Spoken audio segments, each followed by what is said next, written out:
Kita tak tahu acara macam ini sampai berapa lama masih diizinkan oleh Allah. Satu persatu larangan telah dibuat untuk mengurangi pertemuan-pertemuan yang sifatnya massal seperti ini.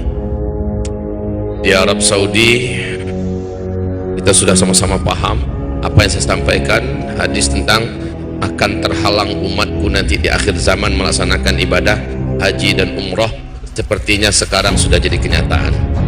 Suatu yang mungkin membuat kita tak mengharapkan kalau terjadinya di zaman kita, tetapi kita sudah menyaksikan sekarang.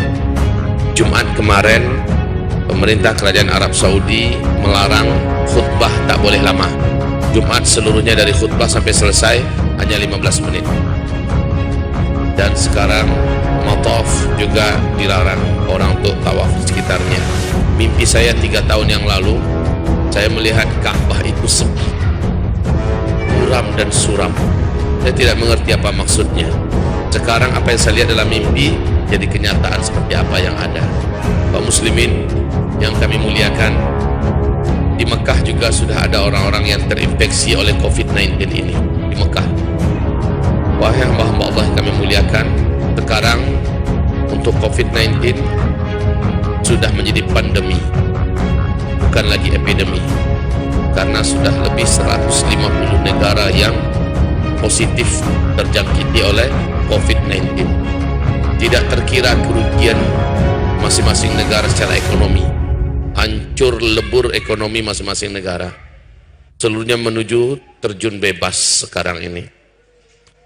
Saudaraku, hamba-hamba Allah yang kami muliakan, kalau sebelumnya Cina babak belur dan menuju kepada kondisi yang terberat, ternyata disusul oleh Iran, disusul oleh Korea Selatan, disusul oleh Itali malah lockdown satu negara, ya, setiap kota-kotanya sudah dikunci.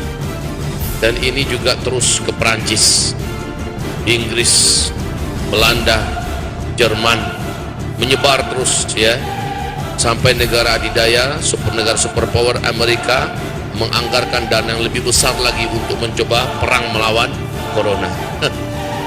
Bala tentara Allah yang tak nampak Allah kirimkan kecil, sementara bala tentara mereka yang banyak seperti Cina punya 2 juta tentara tak mampu berkutik. Bahkan Israel sendiri mengkarantina 13.000 tentaranya, 4.000 sekian sudah dilepaskan. Bagaimana kita menyaksikan Korea Utara yang tentaranya kita dengar sangatlah beringas keras, ternyata juga dibabak beluri oleh COVID-19. Tak nampak, Pak, tak nampak. Sekarang ini semua negara sedang dalam kondisi berkabung dan berduka cita sebab petaka COVID-19 ini. Wahai Bapak Ibu, hamba-hamba Allah yang kami muliakan, sepanjang apakah berita ini akan berlangsung? Kalau menurut WHO, ini akan berlangsung selama 18 bulan. 18 bulan, ini bukan sebentar. Sejak 23 Desember sampai nanti 18 bulan setelah itu. Dan ini tidak ada negara yang akan mampu bertahan, karena masing-masing mencoba mengklaim sudah menemukan vaksinnya. Tapi vaksin itu untuk bisa lulus harus uji klinis terlebih dahulu, dan ini memerlukan waktu lebih kurang 2 bulan.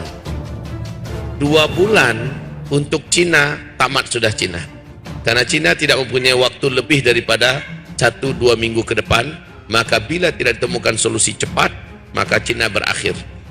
Secara ekonomi mereka sudah benar-benar dalam keadaan di ujung tanduk.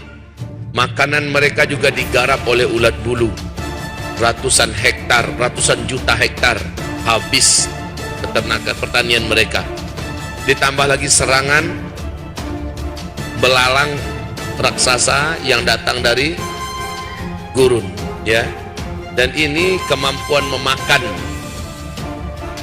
pertanian yang ada di Cina itu oleh belalang gurun ini, satu hari itu dapat memakan 35.000 stok makanan manusia. Dan menurut PBB, ini belalang gurun yang besar-besar dan menggigit manusia ini, di bulan April besok ini jumlah mereka sudah 500 kali lipat dari yang ada sekarang. Tak tahu mana yang lebih ganas nanti, belalang ini atau corona.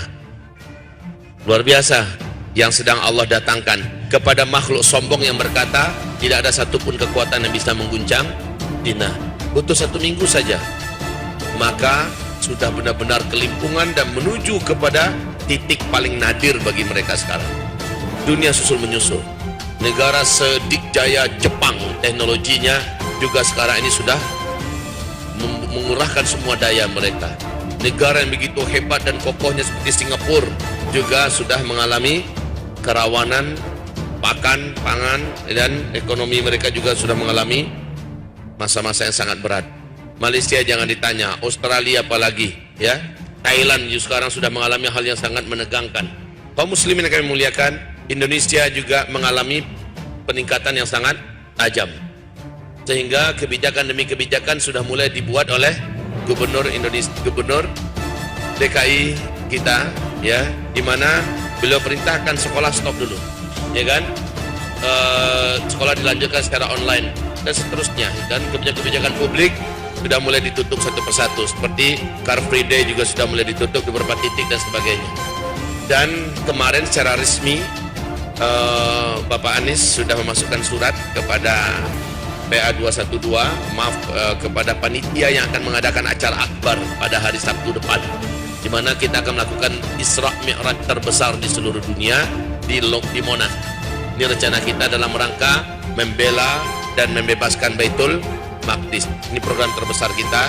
Kemudian diminta oleh Pemda DKI agar ini di stop dulu, dipending dulu, ya, untuk jangka waktu yang kita lihat ke depan. Kita evaluasi setelah 2 minggu setelah ini. Ibarat Allah yang kami muliakan, bagaimana menurut Bapak Ibu apa yang akan terjadi ke depan? Saya hanya mampu membacakan dari hadis-hadis Nabi, ya. Dari hadis Nabi, inilah yang akan terjadi ke depan.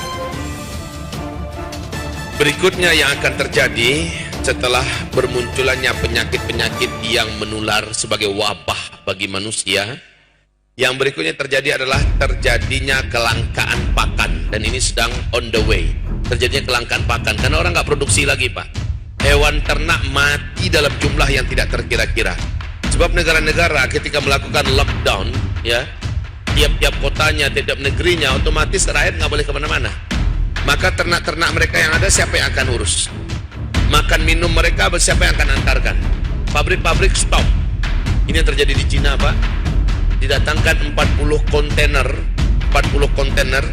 Satu kontainer itu bisa membakar mayat dan bangkai dalam ukuran 5 ton.